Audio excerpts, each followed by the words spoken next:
Je suis Anandina, accompagnatrice de potentialité. Je suis canal, énergéticienne, et je vous accompagne sur votre chemin personnel et spirituel, vers l'ouverture de votre propre potentialité. Dans ce parcours riche et intense, j'avais à cœur de vous partager des clés sur ce chemin, entre l'invisible et la matière, entre cette intériorité et l'ouverture du champ des possibles. Merci pour votre écoute. Bonjour à vous, les étoiles. Je suis ravie de vous retrouver pour ce nouveau podcast sur les tendances énergétiques de ce mois de février.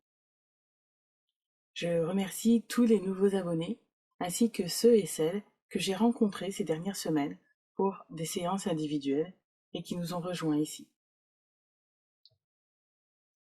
Gratitude à ceux et celles qui me suivent depuis plusieurs années maintenant. Je vais faire une rapide présentation. Je suis Anandina, je suis canal et énergéticienne. Mon approche rentre en résonance avec l'esprit chamanique, aussi bien avec les mondes subtils, les liens transgénérationnels, la conscience des lieux et de la nature. Ma mission est la communication avec ces différents plans. Et pour les séances individuelles, nous rentrons en résonance avec les parts de vous-même dans d'autres vies, ou celles que vous vivez actuellement.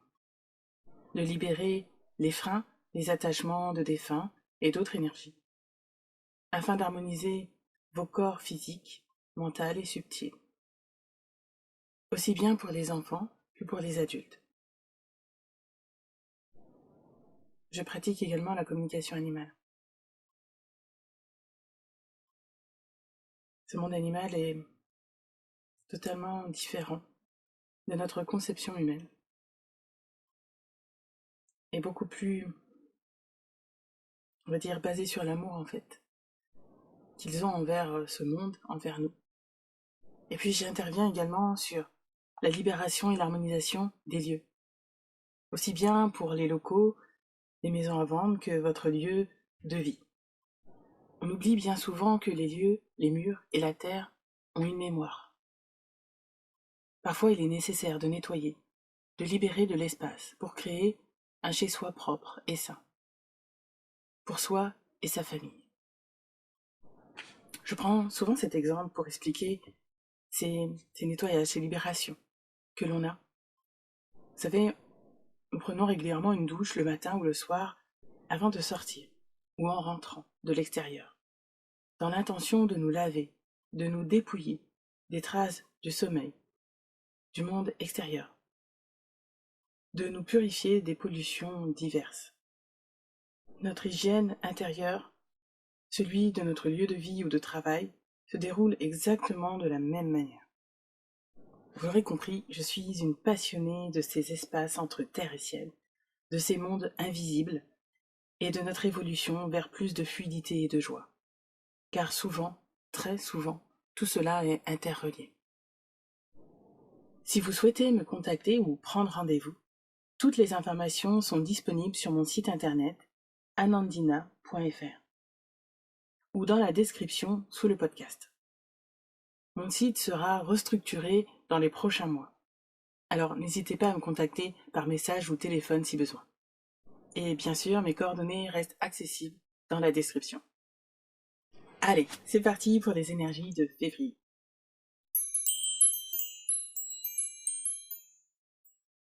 Je vous ai annoncé que 2025 est une année de changement, et voire même de renaissance.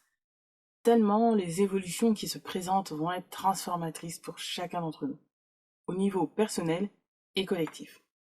Janvier était un mois de latence qui pouvait être vécu de manière calme, voire chamboulante pour d'autres, car ce processus interne ne se vit pas de la même manière pour chacun d'entre nous. Si vous aviez prévu pour ce mois de janvier, en tout cas, de planifier et de vous mettre en action rapidement, ce n'était pas encore le moment. En février et mars, nous allons comme reprendre le rythme, mais toujours en douceur.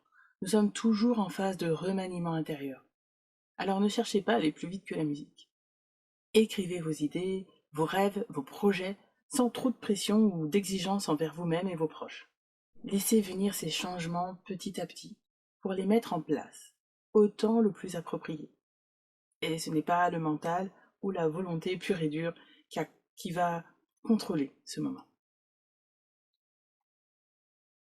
Pour ce mois de février, on nous invite à créer dans le calme. On pourrait dire dans le flegme.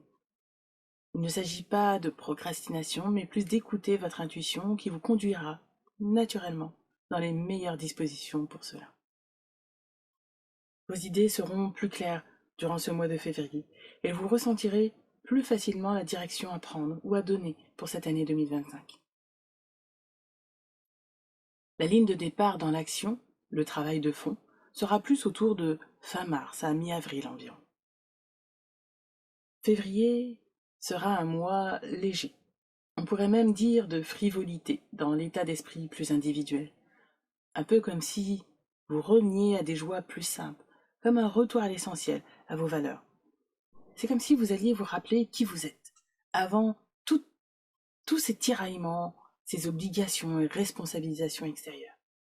Vous allez prendre plus de recul sur ce qui compte pour vous, sur ce qui est utile ou bon pour vous. Et vous vous rendrez compte que ce qui vous semblait jusqu'à présent important, en réalité ne l'était pas. Que cela était comme une fiction mentale.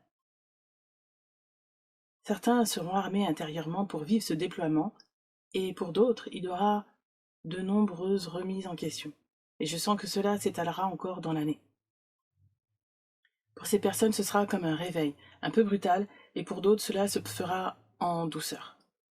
De ce que je ressens, c'est comme si, selon votre personnalité et vos résistances, la révélation sera plus ou moins forte, voire violente à vivre intérieurement. Ce que l'on me dit, c'est que cela dépend de comment vous souhaitez le vivre. Est-ce que vous souhaitez le vivre dans la dureté ou dans l'amour et la joie? On nous demande clairement de faire ce choix en conscience. Et je peux même vous dire, le mot choix est devenu joie en conscience. Prenez le temps de vous poser intérieurement et de voir, de ressentir de quelle manière souhaitez-vous vivre ce processus. Ressentez s'il y a des résistances, des oppositions, des obstacles, des défenses ou des contradictions intérieures. Le but n'est aucunement de se blâmer, mais d'avoir conscience de toutes nos parts intérieures, afin d'avancer dans plus d'éclaircissement et vers une unité intérieure. Ensuite, faites confiance aux synchronicités. Rien n'est jamais dû au hasard dans l'univers. Votre âme vous guide et les énergies vous apportent toujours un soutien sous de multiples formes. Voici la canalisation de février que j'ai eue de la part de Marie. Ne vous culpabilisez pas, en vain, chers enfants. Le chemin que vous parcourez ici sur terre est un sacerdoce à lui seul, envers vous-même, ainsi qu'envers vos frères et sœurs. Nul n'est coupable devant le divin. Vous êtes un apprentissage vers le raffinement de votre état d'être, vers votre conscience. Il n'y a pas de défaut en vous qui vous empêche d'évoluer. C'est un leurre de penser que vous ne changez pas, même si vous avez parfois encore du mal à y croire en voyant l'état de votre monde, de votre planète. Certains êtres, terriens ou non, le déplorent. Cependant, votre chemin de conscience ne fait que commencer pour beaucoup d'entre vous. Il ne sert à rien de vouloir forcer vos frères et sœurs à vouloir entendre raison, car beaucoup d'entre vous êtes dans la colère, le désespoir et la tristesse d'être ici, sur terre, car vous perdez votre chemin. Beaucoup d'entre vous ne croyez pas au plan divin, car vous avez perdu foi en nous. rappelez-vous de votre chemin en vous connectant au cœur. Il y a différents moyens et pratiques pour vous y connecter. Et la méditation, la reliance à votre plan divin, est le plus facile d'accès.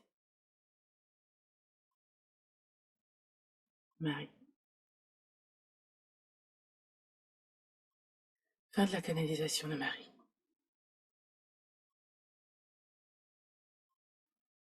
Je ressens qu'il y a bien d'autres tendances pour février. Au niveau extérieur, beaucoup de perturbations, de changements, qui vont transformer, révolutionner, j'ai envie de dire, la société.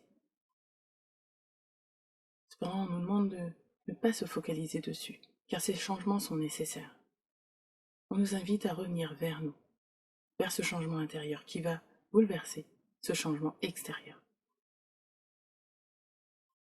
On vous invite à vous reconnecter au plan divin, à votre âme, à votre conscience, dans l'amour, dans la béatitude et dans le confort, parce qu'on me dit que ça peut se faire dans le confort. Rappelez-vous qui vous êtes.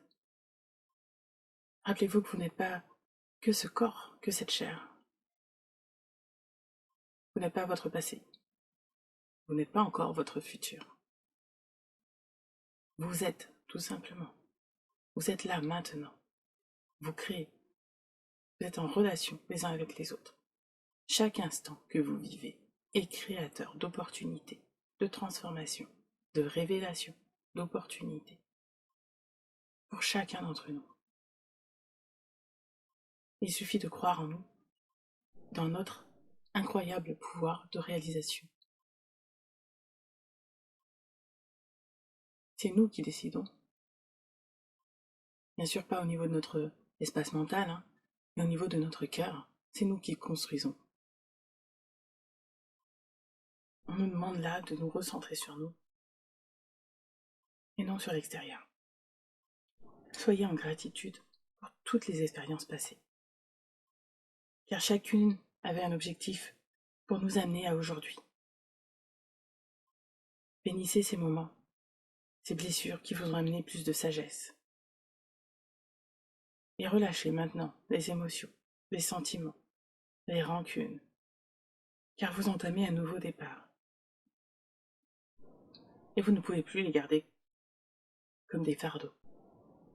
Cette vie est un voyage vers l'amour de soi et de tout ce qui est, avec bienveillance et pardon.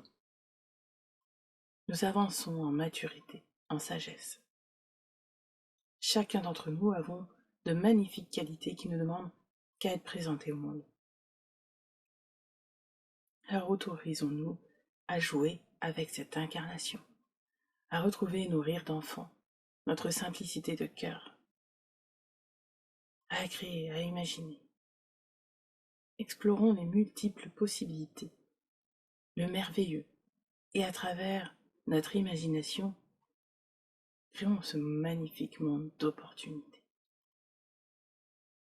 C'est vraiment ce message qui revient. Soyez conscients de vos actes créateurs, de vos pensées, de vos actions, de vos élans de cœur.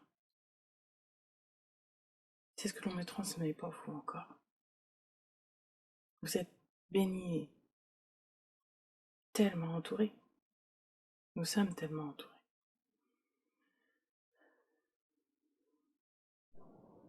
Il me rappelle de vous dire qu'il nous aime profondément. Et il exalte notre magnificence intérieure, notre beauté, notre créativité, notre enchantement intérieur, que nous oublions bien trop souvent. C'est tout pour les énergies de février. Je vous quitte ici, les amis, et je vous retrouve pour le prochain podcast qui parle des transformations et de comment mieux les aborder. Gratitude pour votre merveilleuse présence, à tous, pour votre écoute, et je vous dis à très bientôt.